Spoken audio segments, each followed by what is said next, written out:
Hi, Simon. I'm part of Sussex Friends of Israel, part of the group that for the last couple of years have been trying to make people understand the importance of standing up and supporting Israel.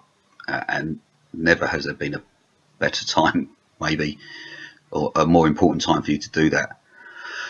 Usually what I do, and you might have seen some videos and some posters and some letters I write, and I try and do things with a smile and a bit of humour because it's such an incredibly serious situation, and I can't do it today. I've been trying to work out a way. I've been trying to put together a letter or a graphic or some way of explaining to you why it is vitally important that you join us next week for our Rally for Israel. And I have no better way of doing that than asking you to turn on your news, because if you look at the news, you'll see 20,000 people, up to 20,000 people, which isn't a huge number, but, you know, it's a number. Up to 20,000 people march through the streets of London, our capital city, today, maliciously and not violently, but maliciously attacking Israel, demonising and vilifying Israel. They did that whilst 100,000 people are up a mountain facing genocide. Did you see anything about the Kurds or the Christians in Iraq today? Did you see a demonstration about that? Did you see anything about Ukraine or Russia?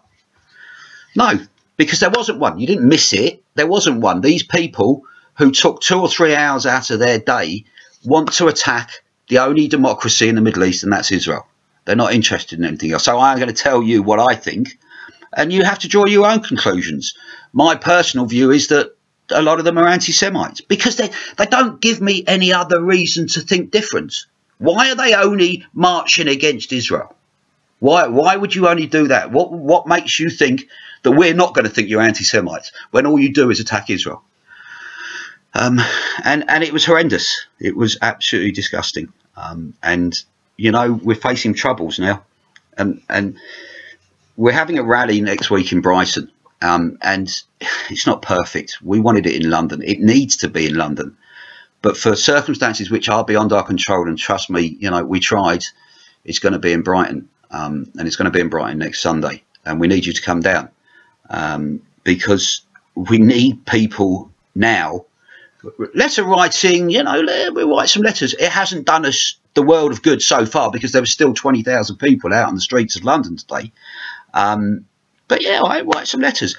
More importantly, we, and I don't say Jew, I say people who support the right thing need to stand up and be counted at this time. Let me ask you a question.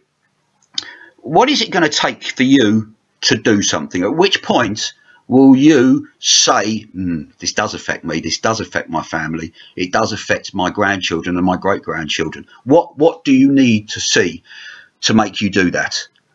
Because turn your news on. Don't listen to me. What do I know? Maybe I'm just some schmuck on the end of a camera. Turn the news on and look at the people marching through London today and ask yourself a question. Does it affect you? Because if the answer is no, it doesn't affect me, all right, as a Jew in this particular instance, then I'm afraid, you know what, your ship might have sailed, because you're probably on the wrong Facebook page as well, because it does affect you and it will affect you, and it's going to continue to affect you. So what is it? What do we need to do for you to go, okay, I'm going to spend 2 hours of my life supporting Israel, which is really what we're asking. Because I don't know, I can't write. It's no point me putting in words what I'm saying now and expect you to feel any different, because all you need to do is turn on BBC or Sky and you will see the truth and the reason why we need you to come down. It's not in Brighton. I apologise. It's in London. It's in Brighton. We had a choice, right? This was the choice.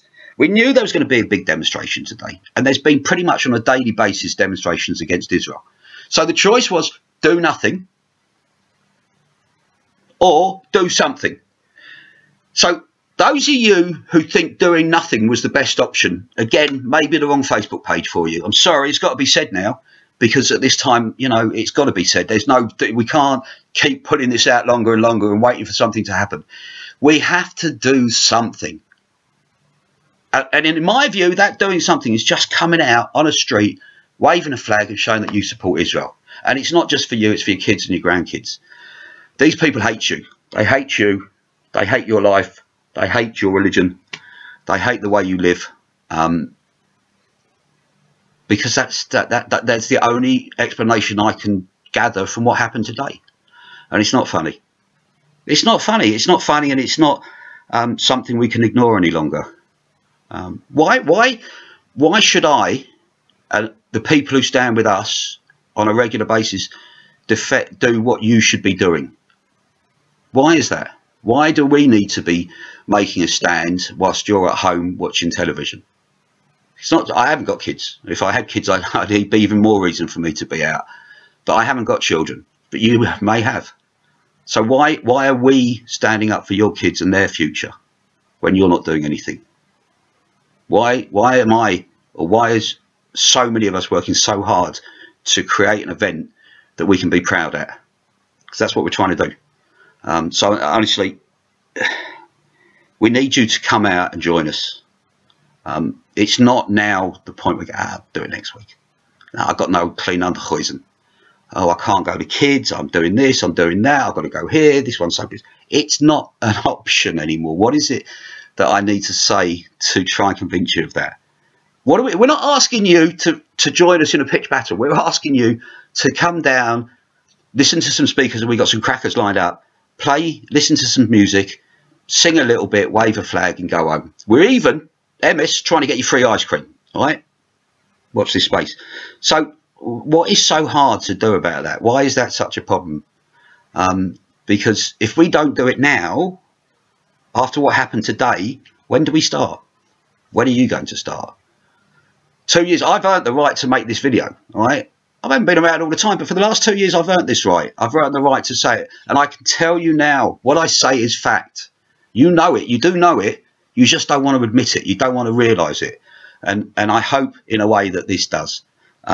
Next Sunday, come down to Brighton, fill up your car, get on the train, organise a coach, whatever it may be. Ring me. We'll see what we can sort out. Do something. Right? But do something now. Is our memory so short that we're willing to do nothing again? Because, honestly, I'm telling you now, if the answer to that question is yes, get off the Facebook page. Do one, because you're not welcome here. This Facebook page, we need to be doing something. We need to be proactive, not reactive all the time. And if you just think, let them get on with it, then I'm afraid your ship has sailed. And there's nothing I can say about it. You know, I'll write letters and I'll put some more funny stuff up. But tonight, after watching what I saw, it's just not funny, is it, anymore? They're out to get you. Sunday the 17th at the Steam Gardens in the centre of Brighton.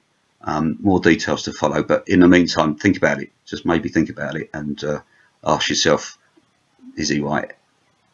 And if I'm wrong, I'm wrong. But I'm not. I'm Israel. Hi. I look forward to seeing you. Please God, Sunday.